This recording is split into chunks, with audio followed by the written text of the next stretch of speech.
ஓம் Namachivayam. Hi friends, ஆன்மீக தகவலான தான பலன்களை பற்றி நான் உங்கள் கூட ஷேர் பண்ண போகிறேன்.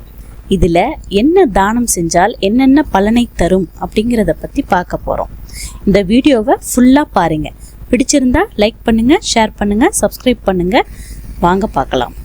மாதுளை பழச்சாறு. மாதுளை பழச்சாறு கொடுப்பதால் பகைகள் அகரும். ஜாதி பத்திரி. ஜாதி பத்திரி கொடுப்பதால் மறுபிறவி இல்லை. புனுகு. புனுகு கொடுப்பதால் உடலுக்கு நன்மையை தரும். ஊதுபத்தி சாம்பிராணி. ஊதுபத்தி சாம்பிராணி கொடுப்பதால் நம்முடைய அனைத்து துன்பத்தையும் போக்கும். புதிய வஸ்திரம். புதிய வஸ்திரம் கொடுப்பதால் நம்முடைய அனைத்து வறுமையும் போக்கும். அடுத்த வீடியோல விநாயகருக்கு எந்த இலையில அர்ச்சனை செஞ்சா என்னென்ன பலன்றத பார்க்கலாம். மறக்காம பாருங்க. இந்த தகவல் பிடிச்சிருந்தா லைக் பண்ணுங்க, ஷேர் பண்ணுங்க, சப்ஸ்கிரைப் பண்ணுங்க. நன்றி, வணக்கம்.